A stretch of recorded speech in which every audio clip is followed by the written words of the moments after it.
if you are following either a vegan or plant-based diet, then there are some potential nutrient deficiencies that you need to be aware of. Now, so that I'm not misrepresented or any accusations come my way, I'm not trying to convert you into eating meat or fish or animal products in any way.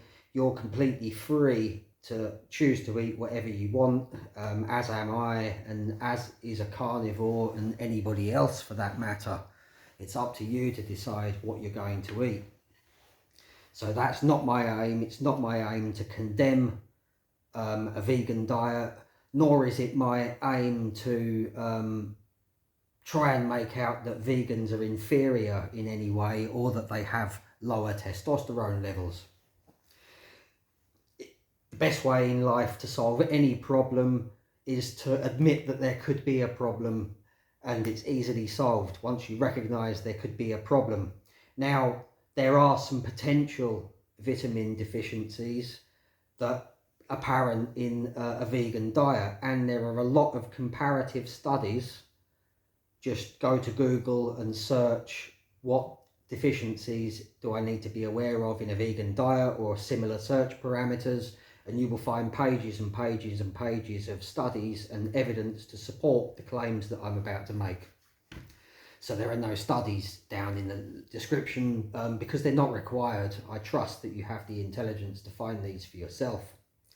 Now, one of the hardest vitamin to find in a vegan diet is vitamin B12.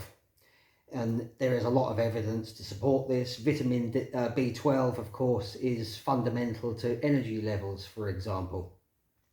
So it's something to be aware of, and you can easily fix the problem if you're aware that it's there. Problem solved. Find a solution. Vitamin D, which is found in abundance in fatty fish, and of course the sun, is also a potential vitamin deficiency that vegans need to be aware of. Also zinc, which of course is found in abundance in meats, which of course you don't eat if you're vegan. So just being aware of this, even supplementation is a simple way of solving the problem. Another one is iodine, which again is found in animal products and organ meats in abundance. And of course, a supplement could help you solve the problem.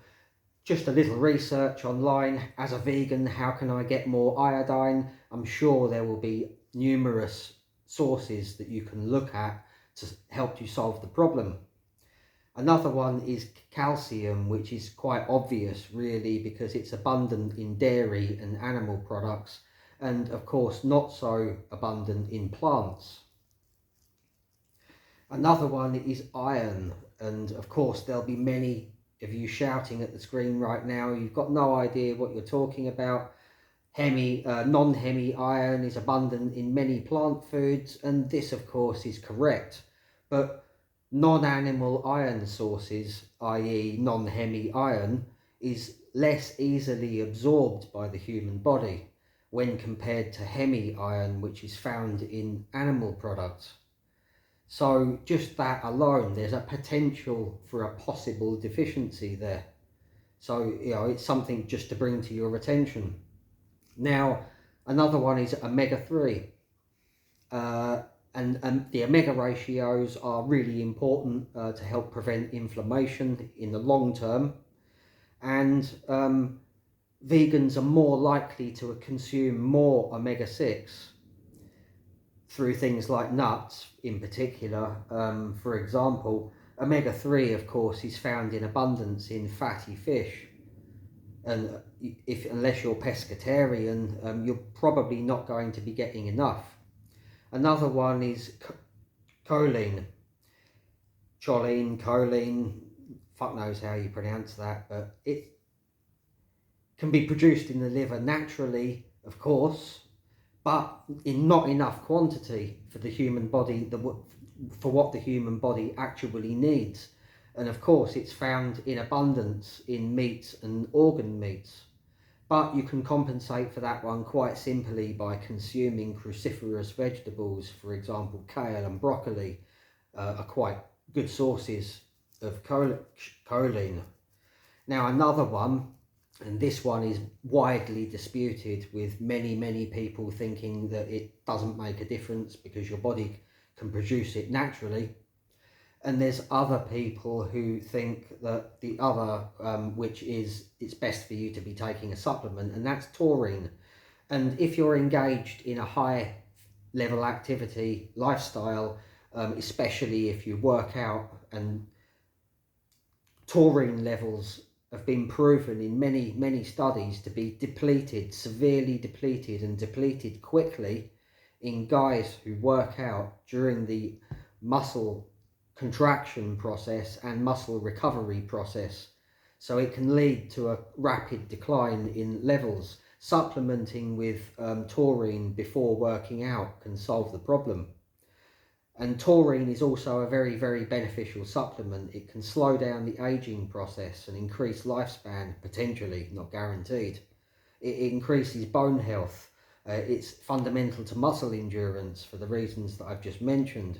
It's also known to improve moods and cognitive functioning, and deficiencies in taurine can lead to things like depression, anxiety, and loss of memory, possibly. And one thing in particular with a taurine deficiency is that you can be more prone to stress. Now, all of these things can have a negative effect on your testosterone levels. Vitamin D, we all know, if you have a vitamin D deficiency, that can harm your testosterone levels, as can a zinc deficiency. A vitamin B12 can affect your energy, which will have a correlating effect on your testosterone levels. Iron is beneficial for your testosterone levels. Omega-3, which comes in fatty fish is beneficial to testosterone levels.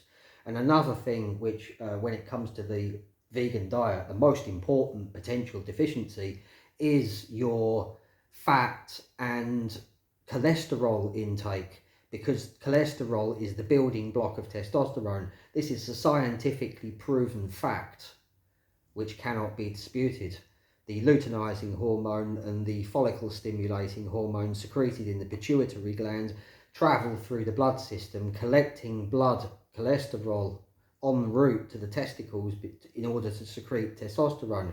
Now, there are some who think, that's bullshit because your body can make enough cholesterol on its own.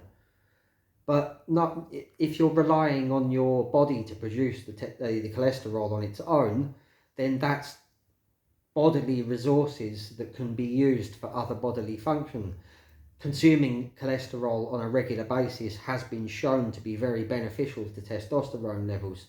Your testicles during the testosterone production, if there's no cholesterol or not enough cholesterol present in the blood, then this can cause the testicles to try and produce cholesterol, which of course is going to amount in lower testosterone production and lower sperm production, because the resources in your balls are being used to secrete cholesterol as well as trying to make testosterone at the same time. It's the same with the DHEA, your natural DHEA levels, which determine how well you age and your susceptibility to age-related diseases. The building block for your natural DHEA production is also cholesterol. Now, if you're reliant upon your body producing all the cholesterol that it needs, then it's just going to put extra strain upon your body. And for testosterone purposes, it's completely possible and valid that a vegan can optimize their testosterone levels and maintain their testosterone levels for longer in life. And it doesn't mean that you're going to suffer with low testosterone compared to a meat eater. Only if you acknowledge the potential deficiencies that you could get in your diet. Now, I'm not trying to convert you to eating meat or fish or anything like that. I'm not a meat activist, although I admire anybody who supports the meat industry. I eat meat, and that's my personal opinion, and I'm entitled to my personal opinion to eat meat. I'm actually an omnivore. I consume a lot of vegetables and I consume a lot of meat. I go for a healthy, well-balanced diet. And so I'm not trying to convert you in any way or condemn the vegan diet in any way, so that I'm not misrepresented. If you want to optimize your testosterone levels and keep them elevated for longer as you get older, then recognizing any possible vitamin and mineral deficiencies that you could have in your diet is going to be extremely beneficial to you, because any deficiency in any micronutrient can affect your health, and it can affect normal bodily functioning, and this of course includes hormone production. Subscribe to this channel and follow this series for more.